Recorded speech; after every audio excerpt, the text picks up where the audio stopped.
I can't believe this is number 7 in an 8 series, and you can go back to number 1 and see how it all got started because we're living happy. It's Psalms 37, verse 4 that reminds me and puts it in front of me. Take delight in the Lord, and He will give you the desires of your heart. And God is a God of goodness, of faith, and He puts in us what's not in us. And so when I delight in Him, I take delight in Him.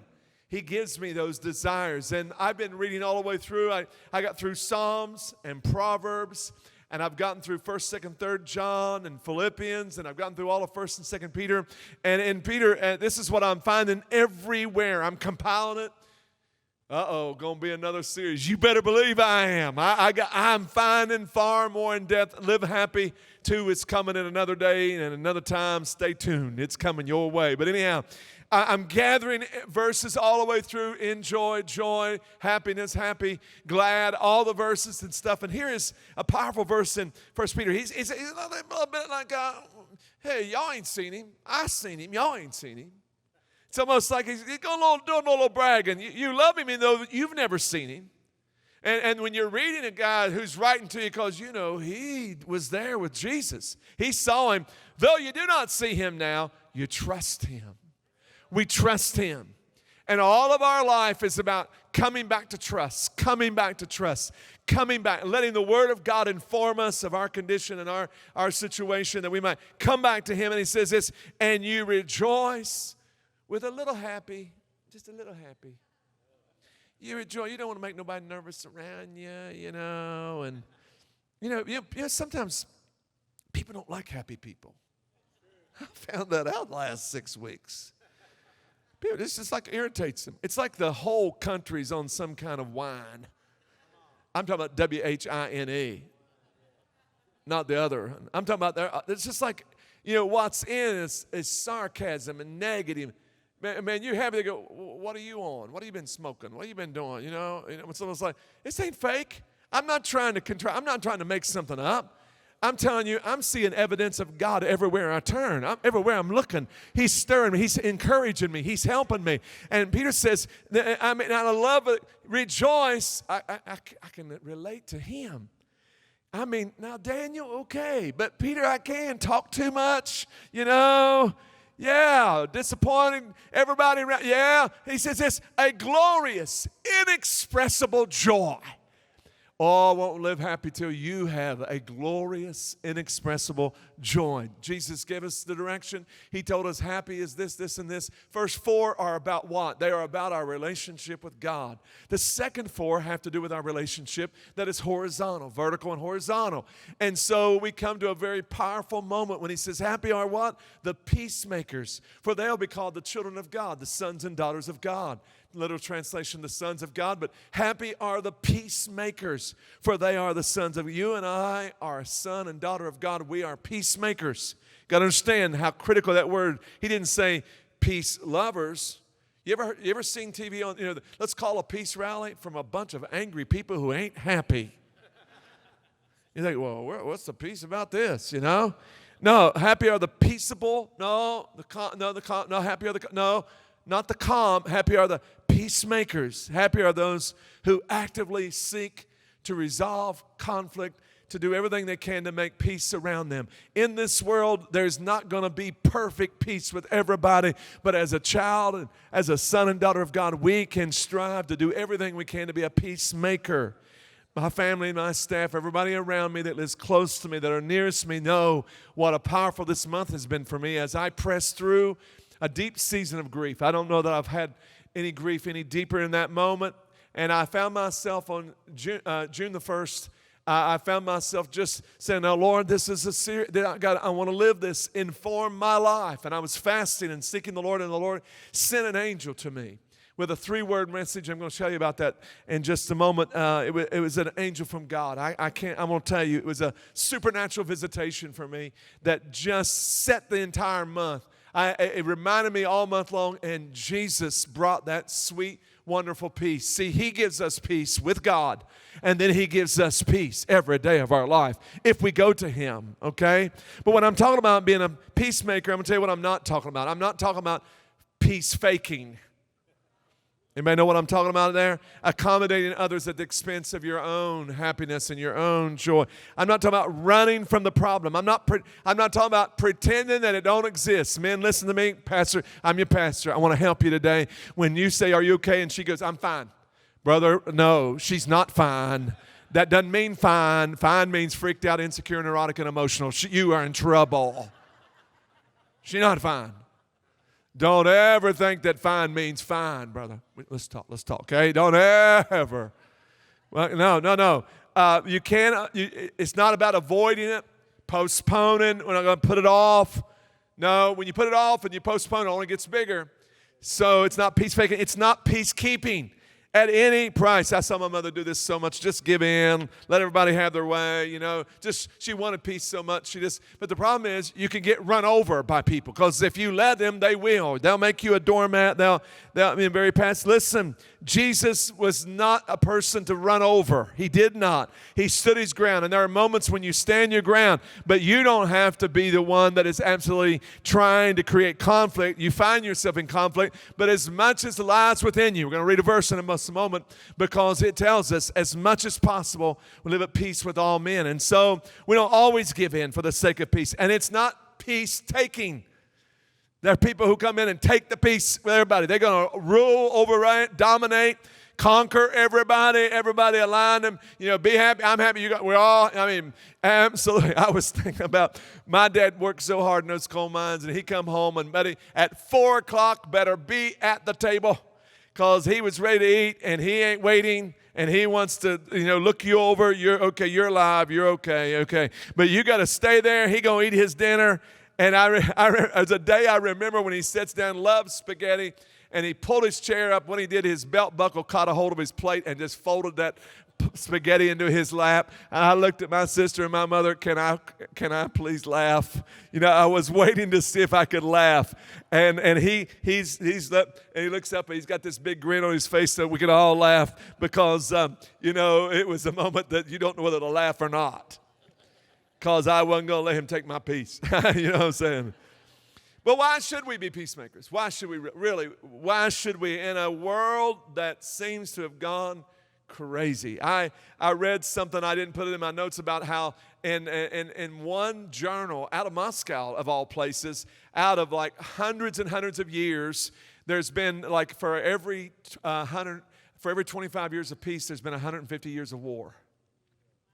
It's crazy, isn't it? The whole world is in, why? Because the prince of this world, the devil, knows his days are numbered, and he's going to come after everybody because he wants to steal, kill, and destroy your peace and your life. And so why do we want to resolve conflicts? Because the first thing is very obvious then. Our fellowship with God is really critical, and it increases our fellowship with God. Have you ever been in conflict that your walk with God gets affected? Yes, it does. And so we have to constantly come back to when 1 John 4, when it says, Jesus says through that great man of God, he says, how can you say I love God and hate his brother? We don't know. They misunderstand. And so often we're accused in the churches hate speech and hate. No, they're the furthest from the truth. Furthest from the truth. No. We hate evil. We hate sin, but we love God and love people. And we make sure that we understand the difference between those two. We hate anything that causes bondage and causes somebody else to be less and least and not have all that God wants to bless them. And so we can't join into something we know robs blessing. And so, but our fellowship with God inevitably comes to a place as you get closer to God. And often, sometimes resolving peace with others will bring closeness to one another and closeness to God. You have this great sense, okay, I'm over this, can move on. Because some things you just can't let. You have to resolve the conflict. Second is, when you resolve conflict, listen, is answered prayer. Now, I know this one right here, fellas, you got to listen up to me. I know, I'm going to read this. You husbands, I know he should have said husbands and wives, but he said husbands. In the same way, live with your wives in an understanding way. And I know it can be exhausting, men, to help her understand. Come on, I'm trying to help y'all, and y'all ran for cover. Said, Pastor, you on your own, baby. Just say, how's that working for you, Pastor? As with someone weaker. Now, I understand.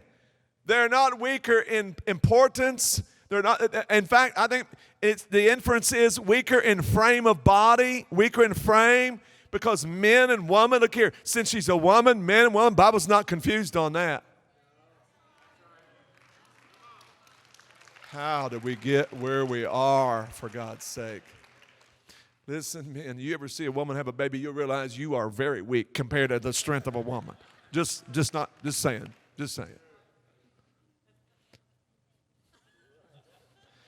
Show her honor as a fellow heir of the grace of life. The grace of life that's flown to you, you show honor by that sharing of those things. And then here it goes. It says, so that your prayers will not be hindered.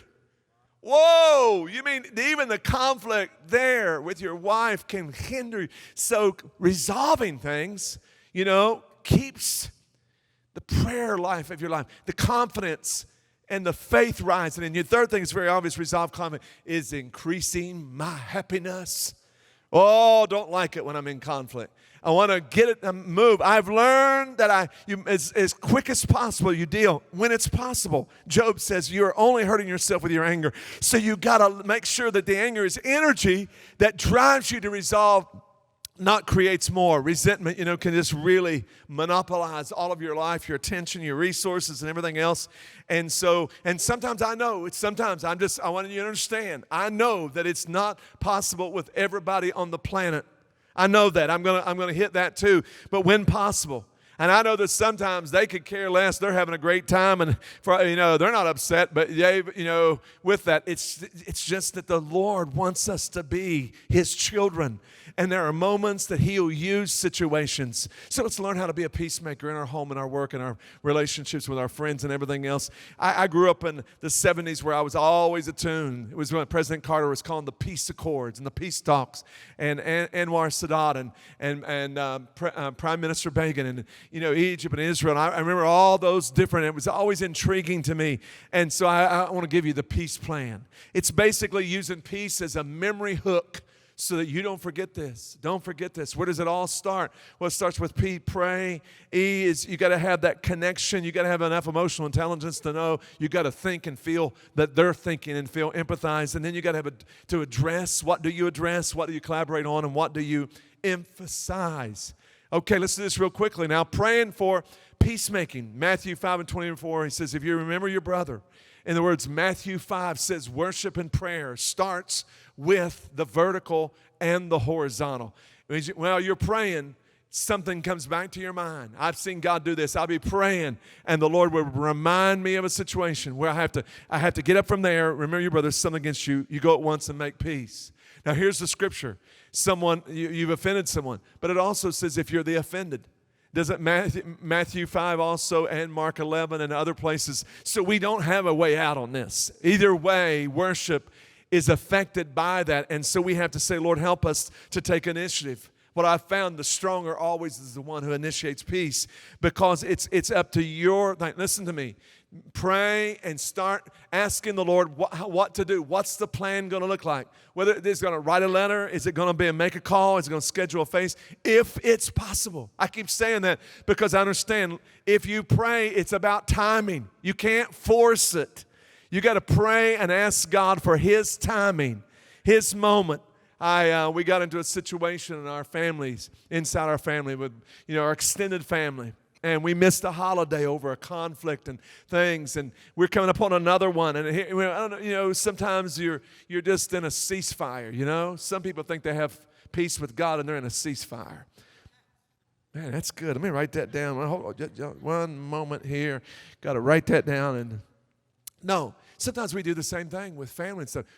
But we're not there. And I don't know how old Whitney was. It seemed like she was somewhere 10 or 12 or something along those lines. And she comes to me and she goes, Dad, what did I do? What did I do? I'm hurting, I don't get to see my aunt and my uncles and my cousins, but what did I do, Dad? Tell me why I have to be the one. Listen, conflicts are not in vacuums. They're not in a closed set. They affect everything around. They affect many people. And so when he says, if you remember your brother has something, go at once. So the quicker the possible, even though I understand sometimes it takes a while, you just do ask God. You pray. You keep praying. You say, Lord, help me. I'm not avoiding this. I'm not delaying it. But I need to know when you want me to. And while you're praying, then you begin to understand. And as you're preparing your heart, you begin to empathize with others. Empathy. It's a very important word. It's a very important emotional intelligent word. Empathy comes, the root word pathos, meaning feeling. Feeling. And empathy or feeling with others. And so suddenly, he says in Philippians 2:4, none of you should think of only of his own affairs. Listen, none of you should think only of his own affairs. Because we do think, we're programmed to think of our own feelings, our own thoughts. But we shouldn't think of only that, but consider other people's. And so the word consider is where we get the word scope. It's scopus is the actual word. It means to be able to see further, You know, when you get the binoculars out and they have that ability to magnify. And so when you're scoping out and you're beginning, okay, I see, Lord, and you help. When you're upset about what you're thinking only about yourself, you say, Lord, help me to reverse this. Help me to see what I'm not seeing, and help me to be able to feel this. The next one is address the problem. You got to address the problem. You can't attack people. You got to address the problem. You can't. If you attack, you can forget about it. It's not going to be fixed. It's not going to happen. Proverbs 15:1. Gentle answer quiets anger. It's Ephesians 4:29. Do not use harmful words. Helpful words. Words that build up, provide what is needed. And so we're trying to understand before we're understood. Sometimes the enemy gets in the middle of all those things. So we ask God for the grace. It takes a lot of grace to move into the plan and say, Lord, at your timing. The next one is collaborate as much as possible. I know that sometimes it says in Romans 12:18, do everything possible. When God honors our efforts to do everything we can possibly on our part to live at peace with all men, because some people won't let you live at peace with them. Some not. And as Christians then, we say, Lord, help us. As Jesus said, by this shall all men know that you're my disciples, by your love for one another. Help us, oh God, because some people just won't get along with you because they won't get along. They just won't. I'm just going to be really honest. Some people live miserable lives, and they get up every day. They are pleased with the drama they create in other people's lives. What do I do, Pastor? Protect yourself. Protect yourself. That's another message another day. But he says, do everything possible, because peace has a price. And if you want peace in your home, in your marriage, if you want peace with a close friend, what does it cost, Pastor? It costs your ego. You got to humble yourself. You know what ego stands for? Edging God out.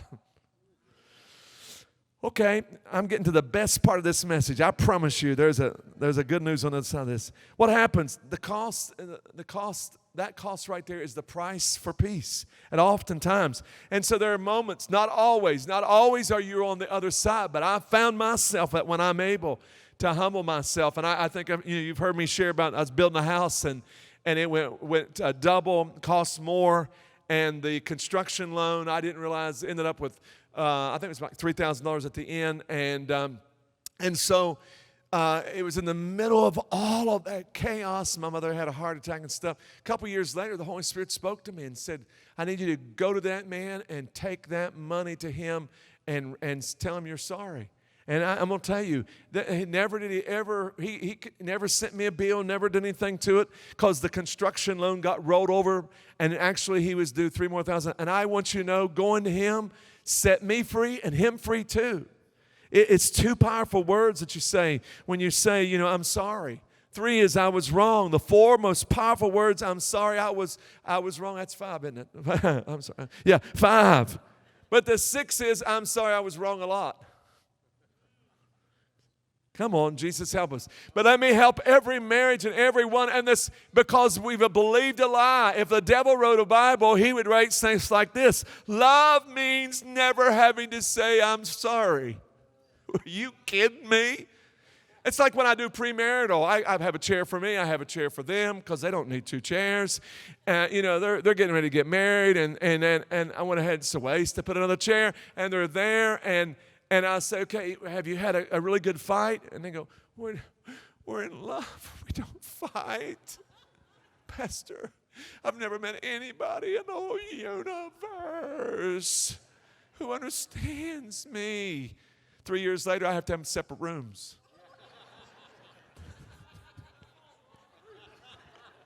Eric Siegel's book, The Love Story. Listen, we bought into that movie and Love Story over 50 years ago. Love means never having to. Are you kidding? Love means to suffer with someone. I had a speaker. I was a young pastor. I mean, building this church like I had a lot of young people in the class. And this guy gets up from Iowa, Francis Frangipane. I don't know if you ever heard of this guy. He's an author. He gets up and goes, "Hey, man, a beautiful, good looking." He said, "Y'all just go ahead and get married. It's going to kill you." Oh, how encouraging. No, man, if you're ever going to learn a place to resolve, you got to do it there. Peacemakers, it says in James, will plant seeds of peace and reap a harvest of goodness. Because what we sow, we reap. I'm feeling better than you could ever imagine. But you got it. Whatever you sow, you're going to get a harvest back from that. Matthew 5, if you remember your brother's something, go at once. So we emphasize what? Reconciliation.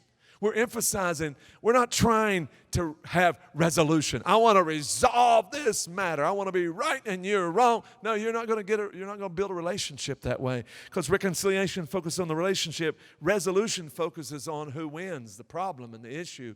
So you got to say, Lord, help me, because it's what you emphasize that matters. You understand, if you put the wrong emphasis on the wrong syllable, it just doesn't sound right. Hold on, I got to write that one down too. No, reconcile means to establish relationship. Here it is, 2 Corinthians 5:18. God has reconciled us to what? To the opinion of people. God has reconciled you to the Baptist statement of doctrine. God has reconciled us to the Assemblies of God's statement of fundamental truths. No, God has reconciled himself to himself. He said, okay, you're sinful, you've done evil things. How am I going to resolve the righteousness? I'm going to slide over onto your account the righteousness of Jesus. And he has reconciled us to himself. What? Through Christ. And then through what? Has given us the ministry of reconciliation. So where does all peacemaking start? It means with the peace that we have ourselves. And reconciliation, to be reconciled, is a banking term. It's a finance term. It's that moment on a monthly basis where you reconcile accounts and make sure that they are what is on the ledger. Listen, before we had this wonderful moment to be able to go on our phone and know where we are financially and to do everything right here. And listen, I know it's hard to conceive for anyone under 30. We actually got a statement in the mail with all of our canceled checks. We had to write them on paper, and you had to sit down with your checkbook and you had to check them off. And it was a grand moment. I always like to, and it was really wonderful when you had more money in the bank that you had in your checkbook. Oh, that is wonderful. So in our BC days before children, when we were on staff and Phyllis and I, both of us working, and we were living in a really tight budget and stuff. And the one thing you never ever wanted to happen was to get an NSF in the mail. Non-sufficient funds. Can anybody understand? Why don't you just don't act like you ever received one, but act like, yeah. You know what? Let me know you understand what an NSF is. It was a notice from the bank. It took 3 days to get to you. When you got one, the blood raced out of your head. You knew the judgment seat of God is never going to be close to that moment like that. And it went right through you, and you know that if you got one, and oh, by the way, at that time, it was a hefty $15 a check. And probably, what is it, 25, 35? I don't know what it is nowadays. Probably an instant, I don't know, this take you, I don't know what. But to have that, and I come in, Phyllis will tell you the blood drained from my body. And I'm like, they got it. It came from me, where I know that moment I was under. Please just lock me up. I don't know. So I said to her the question, did you deposit the paycheck? Yeah, I did. I'm sure I did. Surely I did. Yeah, I did. And when she said that, well, I know she's perfect. The bank must be made a mistake. Right, honey? She's got to be perfect. I know it. And so I went right down to the bank. And when I went in the bank, you go, and there's these little booths, and they're a little glass. And for you that are under 30, they were called tellers, and they were on the other side of this moment. And you did your banking. You took your stuff. And so I just took my checkbook, turned around, and said, hey, I got this, and here's I got plenty of money according to my records right here, and this. And she looked at me, and I was a force. And she goes, yeah, it looks like you. And so she called for the bank officer.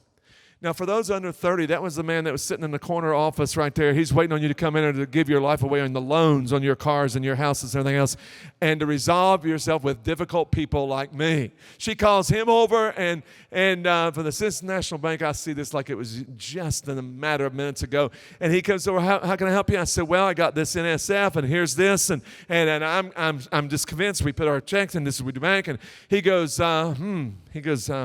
looks good to me. He said, let's go downstairs. Downstairs.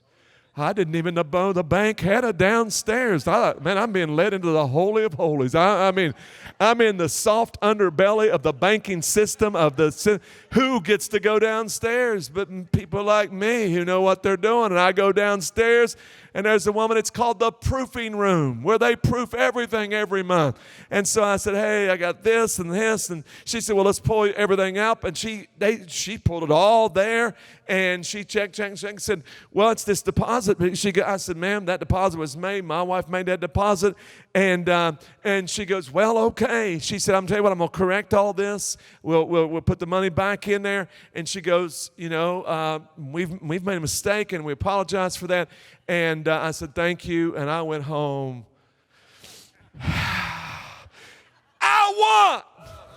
I went outside. I didn't even need to get through the door. I stepped into the car and tried not to get a ticket on my way home. I could wait to go home and tell my bride, got them straight. I don't know how I got out of the car into the front door, honey. And she was, where are you at? Back here. So I went back in her bedroom, and she's sitting in the floor by the closet with her clothes and purses are. Listen, guys, women need a purse for every pair of shoes. They got to match. Right, ladies? Come on. They know what I'm talking about. They got to match. And so she's sitting there in that moment, and I said, they were wrong. And she went, I said, what do you mean? She said, here's your check. I didn't deposit. I changed purses. And I said, are you kidding me? Then the blood raced all of my body again for the second time. And they got the whole idea of The Walking Dead from me. Dead man walking. I go back down to that bank, and I walk in the door. They said, yes. I said, yeah, I need to see the woman downstairs. I walked in, and I said, you know what she did to me? She laughed. She laughed and laughed, and I said, I'm sorry. My wife, I've been married to that woman. She's never made a mistake. It's the only one she's made in 44 years. Only one. But I want you to know, I thought, oh no, because I was doing the math. Okay, what they already, and I was counting it up. It's going to be $150. I said, I just don't have the money for. She goes, oh no, I've done waived all that, and I've done put the deposit in. Let me just stamp it. She said, just go enjoy yourself. Everybody can make a mistake. Woo! I went out a little bit more humbler than I went in. You understand? Reconciliation. Please listen to these verses. For Christ himself has brought peace to us. He united. Paul says, let me give you the most unfathomable illustration to Ephesians. A bunch of Gentiles. He said, Jews and Gentiles, eternal conflict of the ages. He united Jews and Gentiles into one people when in his own body on the cross, he broke down the wall of hostility. And as a peacemaker, we got to break the walls down when we can that separate us. He did this by ending the system of law with its commandments and regulations. And why do people try to keep using the commandments and regulations to beat you up? Yes, there is common law. There is law based on that. I'm talking about your salvation. He didn't pull out the standard. Why? Because of this very reason. Why? He made peace between Jews and Gentiles by creating in himself one new people from two groups together as one body. Christ reconciled both groups to God. By why? He died to himself. And peacemaking, you got to die to yourself on the cross, and our hostility toward each other was put to death. We put it behind us. We don't let that thing live on and live on. And he did the same for us. He brought this good news of peace to you Gentiles who are far away from him, peace to the Jews who were near. It doesn't matter who's closest to the truth. Reconciliation is the heart of God. And he says, now all of us can come to the Father through the same Holy Spirit because of what Christ has done for us. This is peace. And we can have peace. I can only spread peace if I don't have a war on the inside of me. I've got to walk in peace. Where is the missing piece? It's in that moment. He says, Jesus said, my peace I give unto you. Not as the world gives. People all day long will be getting peace out of a bottle. They'll be getting peace out of a pill, out of a shot in the arm. They'll be getting peace out of another person. And it's all temporary. It is fleeting. It will always end. But here it is, Colossians 3:15. Let the peace of Christ rule in your hearts. That's a powerful word, right? Rule. It's an athletic term. Let the peace of God be the umpire of your heart. Be the official that tells you whether you're out or you're in. Well, you can't imagine the first 5 months I get up here, I do my thing, I speak faith, but sometimes your hearts can get heavy. Sometimes you can get wore down, and I got wore down through 5 months. So I'm fasting on June the 1st. I can't find anywhere to be. Don't want to be in a cafe. I don't want to be around people. The weight of a couple weeks of grief. I'm working in this series on this thing, and I'm in a moment, the weight of things, and I'm struggling to find peace with God. Not in my relationship. I need his peace in my moment of what I'm walking through. I need some peace right now. So I have to keep going back and asking Jesus, I need you to rule your peace in my hearts and my life. And so I was very emotional. You ever had that ugly crying when you can't be in public? Do not be in public when, you know. And I'm just crying out to God. Nobody was at the house. And I'm walking back and forth using the kitchen counter and pouring over the word. And I was saying, God, speak to me. What am I going to do? By the end of June, Lord, I need some direction about this and this and that. A lot of time it's the weight of things, you know, and having 10 organizations and all those things. And saying, Lord, I know I'm not enough, but you are. And my watch buzzed first, and then my phone went off, and my Ring camera picked up because there was a delivery that was happening. Most deliveries, they stop at the street and walk down into our driveway and stuff. But this one went right up through our driveway, and I'm thinking, great. I don't want to see nobody. I don't want to go outside. And so at that moment, what am I going to do? And so I said, okay, I got myself ready. I went to the door, and right before me was an angel of God disguised as an Amazon delivery driver. An angel of God. Trust God and chill. I'm like, I felt wonderfully, gloriously, sweet rebuked. Yeah, I felt the kindest, most gentlest little angel of God. Trust God and chill. And I went, I like your shirt. She goes, yeah, that's right. You need to be trusting God and chilling. And she goes off on me for about like 5 minutes. She ain't nothing worthy. It ain't nothing. You got to learn how to slow. And, you know, God is for you and not against you. And she goes off on me. And now I'm like, what's happening? And so I'm standing right there. And I want to say something profound when she takes a breath. And I said, would you like a bottle of water? So I ran and got her a bottle of water. And I said, you don't understand what you coming at this moment, this time. And so I said, they won't believe me. Can I take a picture? And see, if you wouldn't have believed me if I hadn't took the picture. And that little angel of God is my message for you.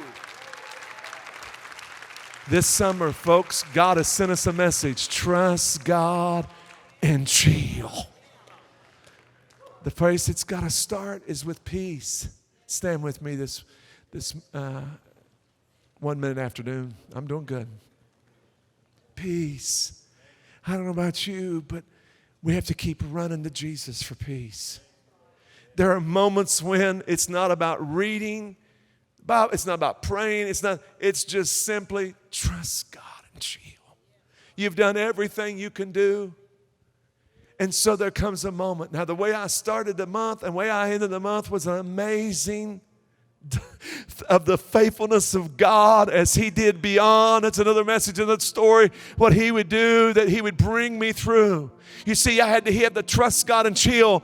But yet nothing changed on the outside. There was no heavens that opened up and suddenly everything was reversed. And no, I had to trust God and chill. But here I'm standing on the second day of July telling you that the peace of God can rule your hearts in Christ Jesus. I don't know how honest you can be with God. But before God, without not even a single head bowed, no. I am for you and everyone's for you and God's for you. You just simply get out and say, I need to go answer the door, Pastor. I need to come down and just say, Lord, I answer the door for the message that you're giving me right now to trust you and chill. And so you just break out where you are and come and stand at this altar and say, God, I'm coming. It's my message. It's my word. Anybody ask me what you preach? It's trust God. I need it, Pastor. I need it. I'm coming.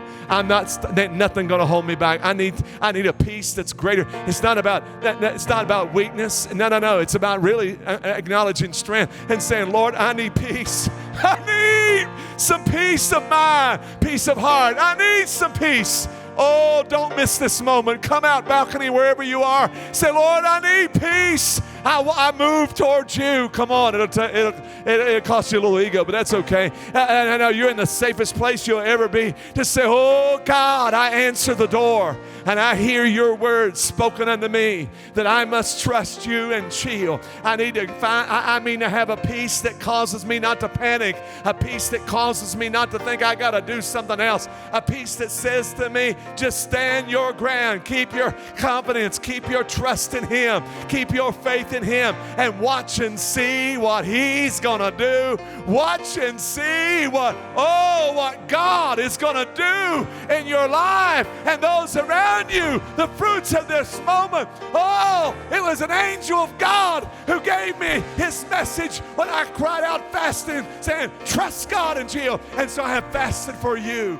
And as far as you're concerned, I am the messenger of God for you right now.